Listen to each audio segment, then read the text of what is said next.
والإسلام ديني ومحمدا رسول الله.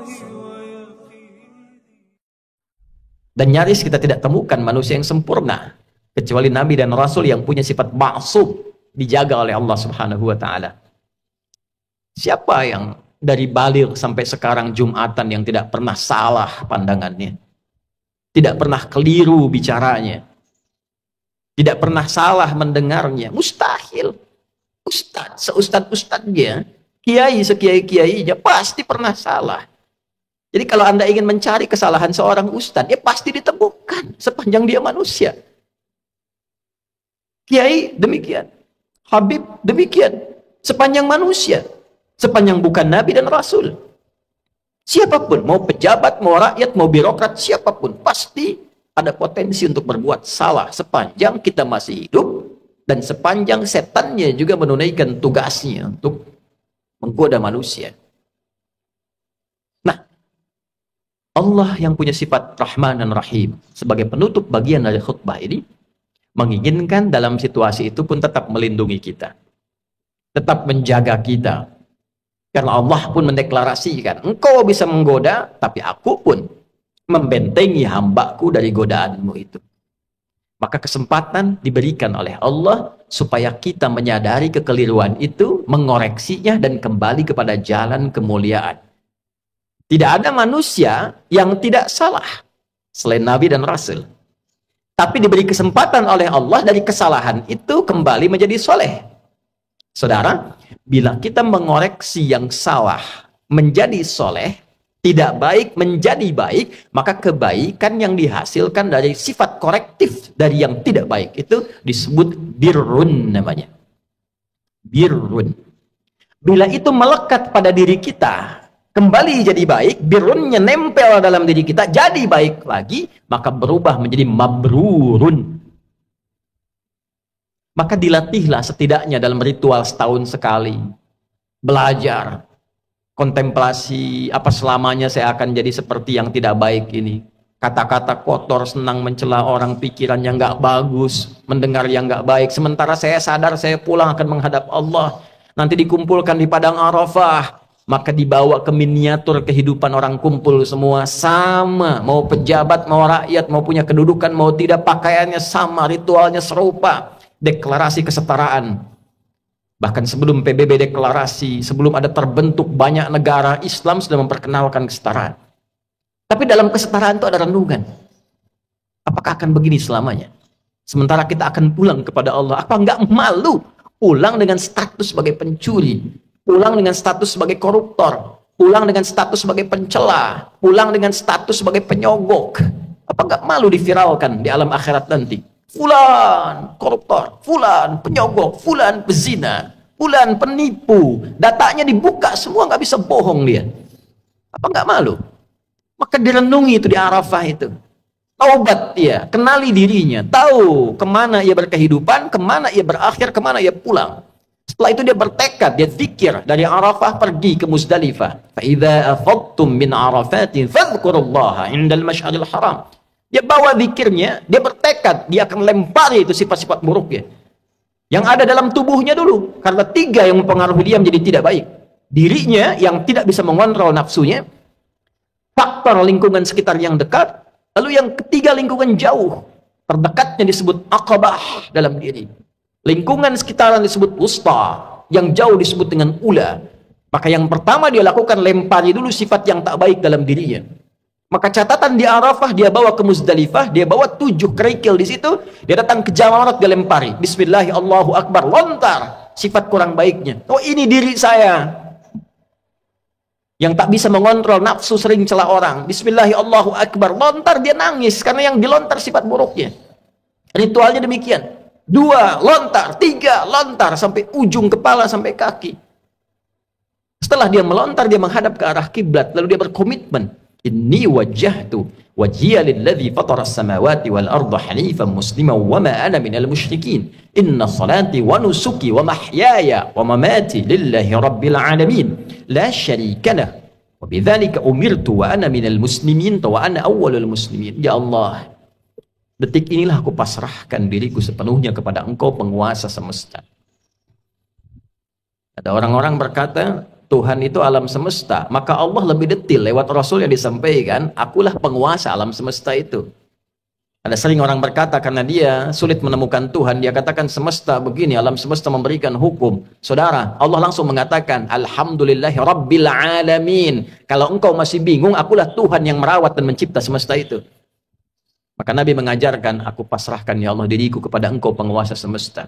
Bila pun selama ini aku sholat, aku beribadah, aku hidup ya Allah. Dan kalaupun aku wafat sampai detik ini, aku menyadari aku banyak salahnya. Maka aku bertobat dan berjanji tidak akan menyimpang lagi. Kalau engkau beri aku kesempatan hidup setelah ini, aku berjanji akan menjadi muslim yang lebih baik lagi mulai detik ini. Lalu setelah itu dia merenung lagi, ada yang belum selesai, maka dia pergi ke Muna. Kita kenal dengan Mina. Dia renungkan apa nih? Karena pengaruh teman, catat oleh dia. Oh ini saya nggak bagus karena gaulnya nggak baik di sini. Karena pengaruh tempat baru, dia bertugas, bertemu lingkungan baru, ulah. Maka dia balik lagi. Sehari, renungkan lagi, 2 hari. Dia merasa bagus, selesai. Tawaf ifadah. Terdahulukan oleh dia, selesai, tuntas hajinya. Dia merasa kurang sempurna, sampai hari ketiga. Nafar akhir. Wadhkurullaha fi ayyamin ma'dudat. Faman ta'ajjala fi yawmaini fala ithma alaihi. Wa man ta'akhara fala ithma alaihi. Apa kesimpulannya? 5 nittaqa. Jika dia sudah menilai dirinya, takwanya sudah balik. Jadi intinya takwa lagi. Takwa lagi. Itulah sebabnya bekal haji pun dari bekal takwa, pulang takwa. Di mana ditemukan statement bekalnya? Al-Baqarah 197. Al-hajju ashhurum ma'lumat. Faman farada fihinna al-hajja fala rafatha wala fusuqa wala jidala fil hajj. وَمَا تَفْعَلُوا مِنْ خَيْرٍ يَعْلَمْهُ اللَّهُ وَتَزَوَّدُوا فَإِنَّ خَيْرَ الزَّادِ التَّقْوَى. Haji itu ditentukan waktunya, sudah viral diketahui persiapan sampai puncaknya. Jika Anda komitmen bersiap haji, maka siapkan dirimu. Jangan berkata kotor.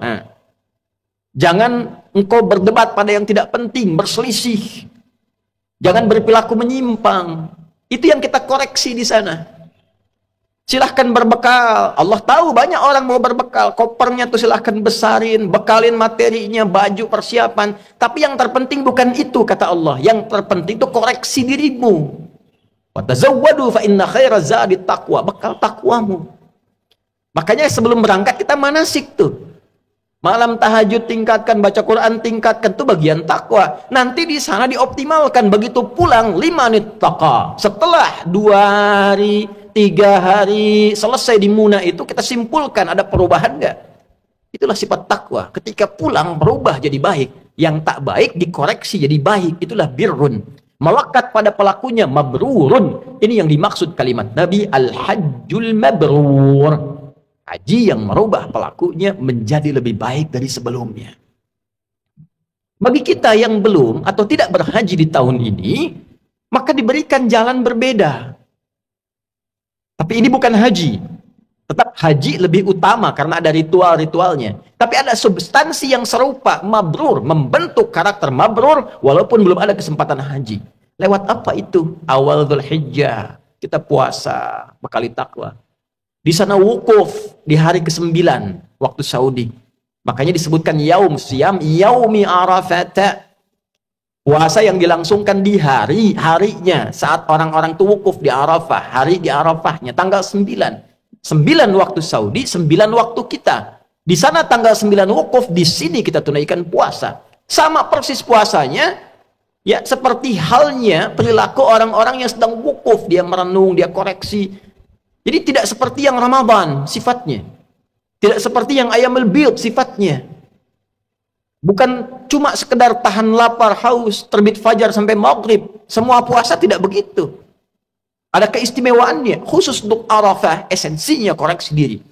Kenali kekurangan dan seterusnya. Malamnya takbir, saat di sana melontar jumrah esoknya, tanggal 10, di sini kita menyembelih. Sifat hewani.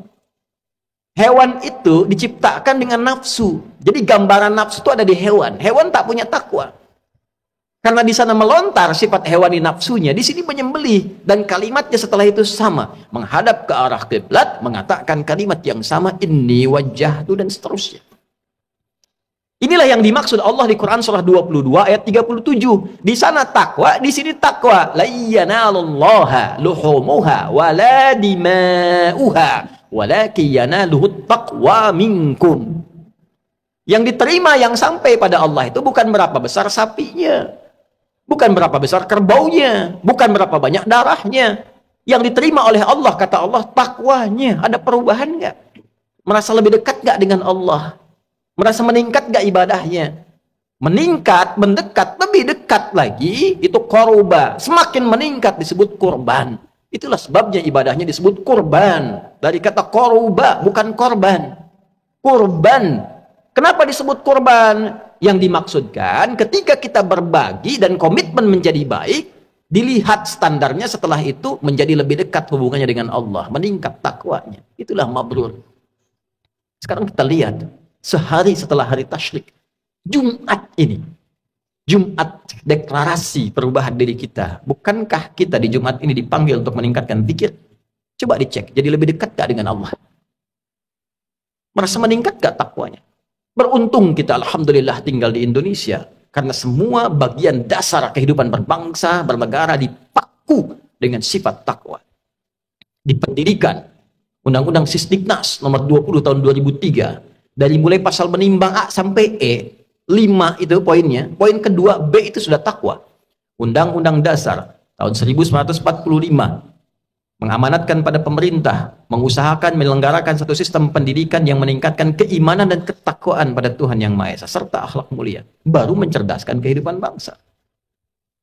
Masuk tentara Sabta Marga, ada 7. Nomor 3-nya itu adalah takwa.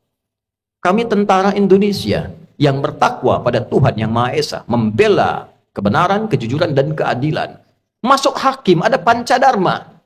Nomor 1-nya itu takwa. Dari takwa sampai tirta, satunya takwa. Kami hakim Indonesia yang bertakwa pada Tuhan Yang Maha Esa. Masuk polisi, Tribrata, nomor 1-nya takwa. Kami polisi, Negara Kesatuan Republik Indonesia yang bertakwa pada Tuhan Yang Maha Esa. Jadi itu ukuran pendiri bangsa ini menginginkan kita jadi orang baik sebelum pintar. Sebab pintar tidak baik, celaka. Korupsi itu banyak dilakukan oleh yang pintar. Pengelabuannya oleh yang pintar. Cuma karena nggak ada takwanya sebagai amanat undang-undang, itu yang jadi problem. Nah, kalau kita mengklaim negara muslim terbesar, setiap Jumat pengingat pertama takwa, hadirin. Bertakwalah kepada Allah dengan sebenar-benarnya takwa. Tuh pulang Jumatan, betul nggak takwanya ada tuh? Ada nggak yang hilang sendal tuh? Baru keluar masjid. Tuh kalau kita tunjukkan menjadi muslim yang benar, berubah jadi lebih baik, korban dekat dengan Allah, itulah esensi manusia mabrur yang diinginkan oleh Allah dan Rasul-Nya.